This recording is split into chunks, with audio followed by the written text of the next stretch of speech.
Hi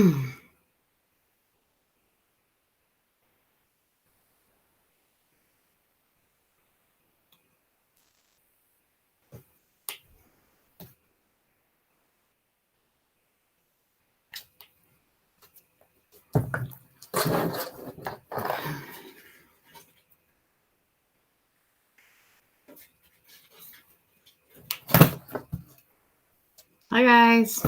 I guess I'll start. Hey, what's up? Hello, welcome to the Casual Scream. I'm your host, Lady Realm, and this is Shape. You okay? Great. Okay, tonight we're going to be discussing the movie, the 1981 classic American Werewolf in London. But first, we do want to thank everybody who watches the show every week, everyone who supports us, shares our content, all that stuff. We appreciate you. If you have a second, go ahead and hit that share button for us. Sorry? There's no sound.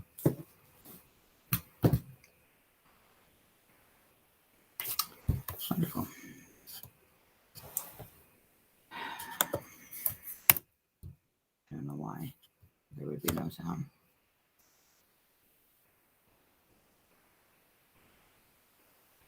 Can you hear us now? I need to know if you can hear us.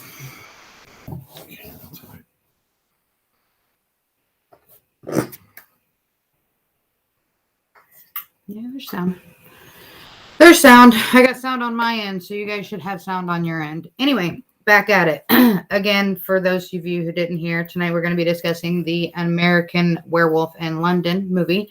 But first, we do want to thank everybody who watches the show, shares our content, supports us every week. We do thank you. If you have a second, go ahead and hit that share button for us. That way we can spread the word of the show. And then real quick, before we get started, I do want to plug the homie Josh Bell real quick. He's helped us out with a few things. So real quick, we're going to give him a shout out for his Bluebird graphics designs. So if you guys are looking for, good graphics, stuff like that, he's really putting himself out there pretty hard. He's doing a good job. So if you guys want to check it out, it's Bluebird Graphics, graphic design on Facebook, or his name is Josh Bell. Anyways, that's about all I got as far as an intro goes. So I guess we can go ahead and kick this right off. So I'll let him take the reins.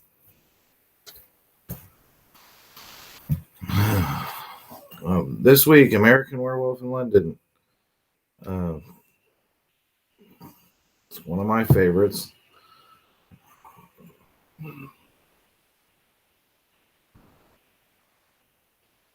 It's one of the few movies that terrified me as a kid. We'll get into a few scenes that absolutely fucked me up for life. We start out two friends, David and Jack, have been backpacking through the countryside of England. The evening starts to get a lot colder and they seek shelter in a tiny pub in a small town. The pub is called the Slaughtered Lamb, with the sign outside displaying a picture of a wolf's head impaled on a pike. Immediately after entering, they receive a very unwarm welcome from the locals. First asking for maybe some hot soup, only to be told no soup, no food, period, only hot tea. While listening to one local tell a joke, Jack notices a 5-point star resembling a pentagram with two candles burning on each side displayed on the wall.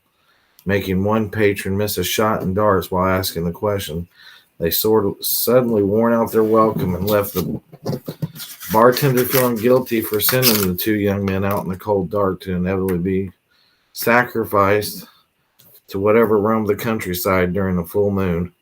Begged the others to go bring back Jack and David, who were only sent away with two instructions: stay on the road and avoid the moors. The local pub patrons were basically like, fuck that, they're gone, maybe they'll satisfy the beast. What did the two idiots do? Immediately wander off the road. As Jack and David walked along, looking for possibly a friendlier town, not only were they freezing, it began to rain. Realizing how fucked they were, a distant howl from something terrifying didn't help matters any better. Looking at each other, they're pretty much determined that they were fucked. Whatever that was making the howl was now stalking them and circling. Mind you, they were specifically told to keep off the moors and stay on the road, which they did the exact opposite. They didn't pay attention at all to where they were headed and headed right to where they were told not to go. Which I thought was funny. David trips, and as There's Jack gonna be more of reaches that. to help him up, a fucking werewolf attacks and begins ripping Jack to shreds. The great brave friend David is immediately bounces the fuck out on Jack, which is basically what I would have done because I'm not a fucking werewolf whisperer. Jack was already fucked. But mid-flight from the scene of the attack, David decides to go back and try to save his human friend Jack from the werewolf. Upon coming upon the attack, David realizes he fucked up because Jack was dead and mangled. The werewolf suddenly turns his attention to David and starts to fuck him up now. But out of nowhere, the town folk as well, because they appear out of the dark and start dumping rounds into the werewolf. Why wouldn't they? How convenient. Dropping him instantly and saving David's life. My only problem in question with this is where the fuck do these people get silver shotgun shells? Because ancient lore of lycanthropy and theology is only silver can kill a werewolf. But really fast forward real quick to a scene later on in the movie. Isn't there mention of, well, don't I need a silver bullet? And he was like, come on now. Like, this isn't your average werewolf movie. This is real life. I don't think that's part of this movie, though. I know that's average lore, but I don't think that's incorporated into this movie. Well, after they shoot the werewolf, he turns back into a human form and lies dead on the ground next to David and Jack's mangled corpse. Next, we find David unconscious in a hospital with visible claw marks to his face, neck, and chest. He was stuck in a dream. This dream was about Jack, and it startled David enough to wake him up screaming the name of his dead friend. We then meet David's nurse and future fuck buddy, Nurse Alex. Previous to David waking up, another nurse was describing David's manhood, so Nurse Alex must have already decided she wanted to get some of that later on. David tells Alex what actually happened in the moors, but David actually attending doctor enters the room and tells Nurse Alex to fuck off and makes her leave the room. David began to explain to the doctor what happened to him and Jack, but the doctor gives him a different version of what happened, blaming it on a lunatic who attacked them. David knows what the fuck he's seen. Next, David is visited by the wandering soul, ghost, zombie, whatever it was, of Jack in his hospital room. Jack tells him that they in fact got fucked up by a werewolf, and since David survived the attack, he was next to be burdened with the curse of the Wolfman. And the only way Jack could cross over from the living dead hell of being stuck in purgatory, the curse must be lifted, and the only way to do so before the next full moon was for David to die. Jack disappears, and David doesn't know if he's cursed or just cracking up due to the trauma he's just went through. Nurse Alex comes to David's aid. He explains right off jump that he thinks he's either crazy or a fucking werewolf. That must have got the nurse Alex moister than an oyster, because she decided that the best way to help this crazy werewolf man out is to take him to her home and let him tap it. After a brief shower and fuck session, David has another nightmare, which as a child, this scene fucked me up bad to this day. David is home with his family in the night. Remember when there was a knock on the door? It was the Wolfman and zombies of the SS, and they stormed in, slaughtering his entire family. Random as fuck. It was super fucking random. That scene doesn't make a whole lot of sense. I mean, it does, I guess, it doesn't make sense. These are the guys that stormed in the house. Okay, so it was one werewolf, and then the rest are what? Zombies. Okay. Because they don't appear to be werewolves. They just appear in SS uniform. So, I don't know if I can see this if we open it just right. Probably not. I highly doubt it. And they got the Kessler wolf, the actual wolf. He's bad as fuck. Shout out to Terrence Muncie and Grayscale Collectibles. Or Grayskull. Grayskull Collectibles. Just all that. So I'll skip that. Huh? It's the night of the first full moon since David's attack, and Nurse Alex decided the best thing she can do to show support for her new boyfriend was to leave him alone in her apartment while she went to work. And this the night of the first full moon. Yep. David turns into a werewolf and hits the streets of London. He first attacks a husband and wife, killing them immediately. Then he stumbles across some hobos and their dog, but thankfully the dog gets away, but the bums get annihilated. What? Last but certainly not least, favorite kill scene, the subway killing of the businessman. The way the camera angle is used and the full body shot of the Kessler wolf scene was your fave. coming up the stairs is mind-blowing for the technology of the 80s. So yeah, let's talk about that real quick, if you don't mind. That is actually my favorite scene as well.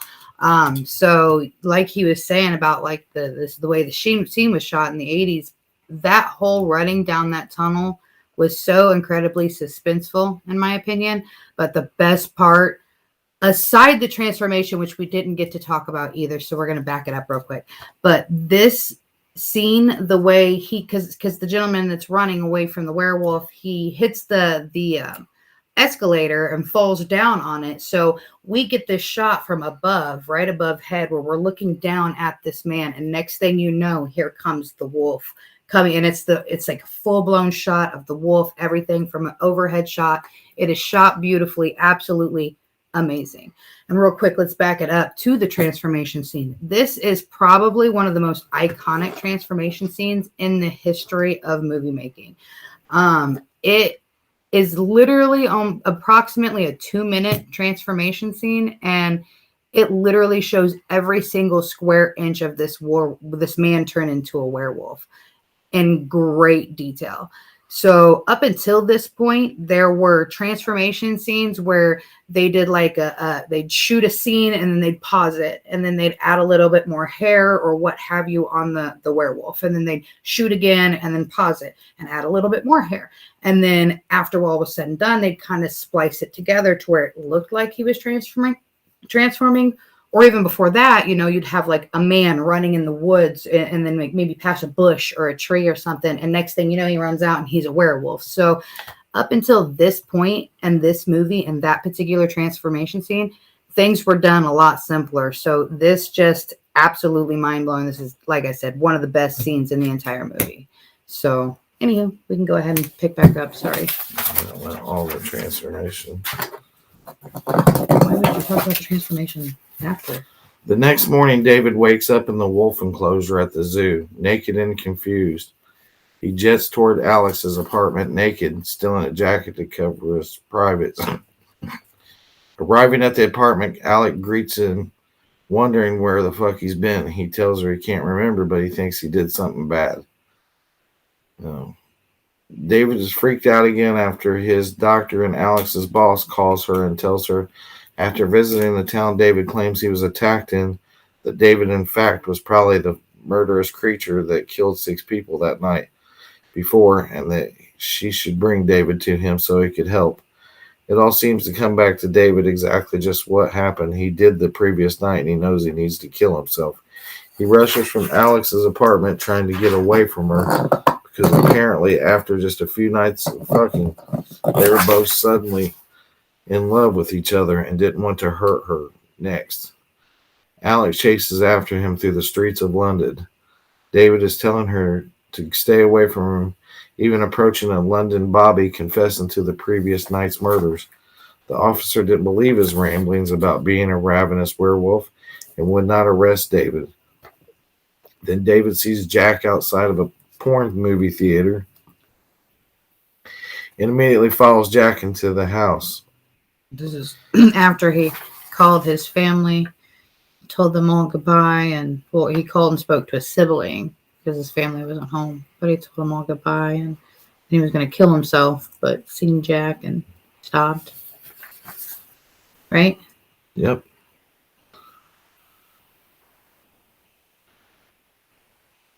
Once inside the porn theater with his dead friend Jack, they sit together in the back where Jack reiterates that David needs to kill himself. He then introduces David to the people he killed the night before. who were too trapped in the curse of the werewolf's purgatory. They urge David to off himself as well. David agrees, but as the full moon starts to rise, David transforms yet again into the murderous werewolf.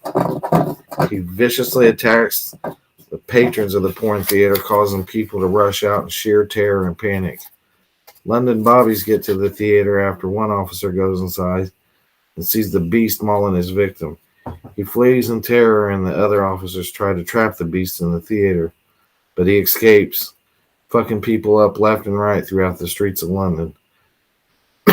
They manage to corner the wolf in a dead-end alley. Nurse Alex tracks down the carnage to the alley and blasts past the bobbies with no fear, approaches David in werewolf form and confesses her love for him.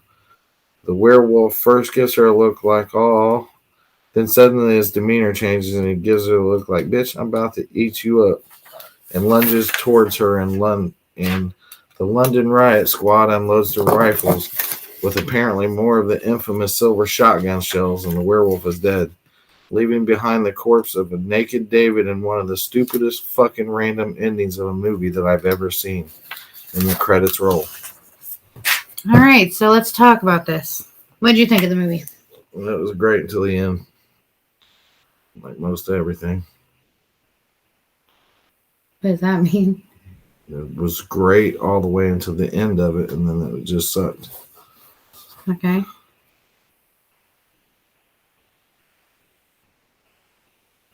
What'd you guys think of the movie? Yeah. That went really quick. We're only 17 minutes into the show, so I don't really know what to do for the rest of the show. Can you help? What else is there to say about it? I just described the whole movie. We usually do about an hour long show. Yeah. Okay, well, I guess that's going to wrap it up for today. Again, sorry the episode went so quick. We'll slow it down next week for sure. That way it doesn't go so quickly again. Wow, 18 minutes. That's literally the fastest show we've ever done. So that was great. Thanks again for tuning in and watching the show with us. Thanks. Thanks. Sorry, excuse me. Our next episode next week, we are going to do The Hills Have Eyes, the original Hills Have Eyes. So that'll be our next episode. And once again, I want to plug the homie Josh Bell and his Bluebird graphic designs. So if you are in the market for some graphics, hit up the homie Josh Bell at Bluebird Graphic Design. And that's a wrap. Thank you so much.